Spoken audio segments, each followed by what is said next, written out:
So when did you get really serious about the instrument? That's what. So I came back and then joined this church choir, and then met a really awesome musician there. His name was Louis. He used to sing, but he plays the piano and guitar, everything, like a very all-rounder. So he was the guy who actually made me, you can say, my inspiration, because watching him play and sing and do everything, I was like, oh wow. And then we used to go for practice. He used to be the church choir leader or what do you call it. So practice with him, and then he used to tell me, no, that's wrong, it's like this, and then.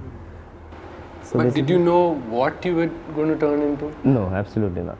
I never knew any. I didn't even know till when I started taking it seriously, like musician, because in school also I was pretty okay with studies. It was not bad, so there was still a hope of of doing something and actually making some money. But I don't know, after +2, I think suddenly I actually was going to join engineering. I was going to ask you that. Yeah. What would you have done otherwise? Yeah, I wrote whatever those entrance, I forgot the name also, and I got a good score also. Yeah.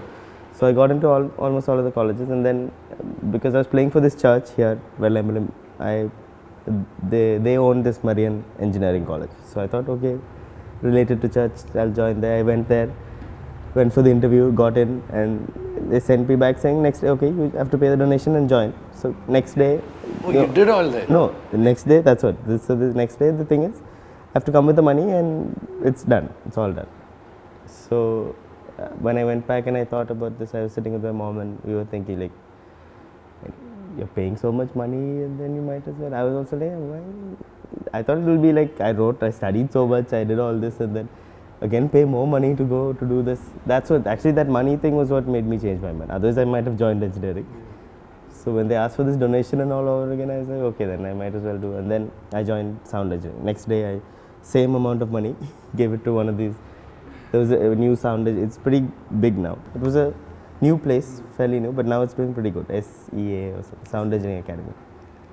One of the first batches I was in. So then I went there, and then that was a diploma course, 1 year. So that led me stay in music. And then it just happened. And that was half-day classes, so I had lots of time. So then this band became more serious, and then we started performing. When we started performing, then it was like. Do you remember your first live performance? That would be in the church, technically. Church choir. That's what I remember most as the first live. But actually, you can't judge that audience, right? Yeah. No, they're always nice. Yeah. So they can't be like, boo. Yeah. They'll always. I think my first big, the small ones, I used to perform with Job a lot, Job Korean. I think the Kunjaka Boban's wedding, I think, I remember. So, yeah, me and Job. Major trivia. Yeah. Nobody knows. We look completely different also. I think they played one of his movie songs. Yeah. the Splendor bike. I remember this. So, we dedicated today, we was on the stage and waving thank you and all that. So that was the first big stage. That was in Sarovar, Kochi. That was a big stage. Then after that, me and Job used to do a lot of piano, hymn alone kind of stuff. Yeah, and then the big shows. I think I played with Bennett and the band for IPL first, like with Chennai Super Shivamani and Bennett. Karthik was singing. So that was one of the big first ones. Stadium. And then the channels and. Those shows happen. Yeah, a lot. In between that, somewhere this film thing started happening, and then that was also going. But I never actually wanted to become a film composer or anything. It all happened very naturally. Like I didn't spend time for that or anything. Most of the time spent was for live and making own music. But this just happened, and then. Yeah. Neha, what were you up to as a kid?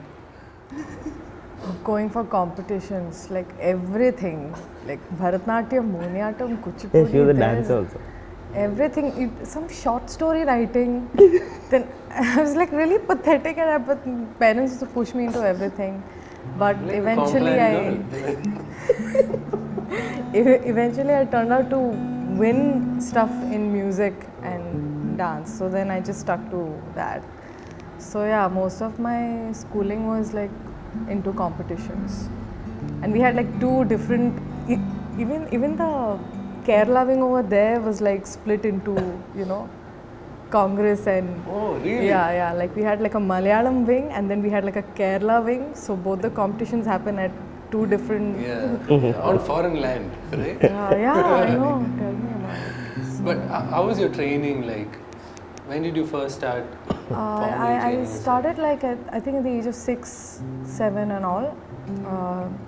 My teacher used to come home, Ramesh sir, and he's really good teacher, like a very funny teacher. So I like really enjoyed. But there were times when I like wanted to do kid stuff, but my dad used to be like, "No, you have to finish your music class. Only then you can do that." So, but and then I also trained under this Pakistani guru. He really like, you know, introduced me to like Hindustani music. Actually, he heard me sing at some competition, and then he came and told me that, you know, aapki awaaz acha hai, you should like try like Hindustani and all that. That's how I started training under him. Then after schooling, I shifted to Trivandrum. Then I learnt again under a different set of gurus.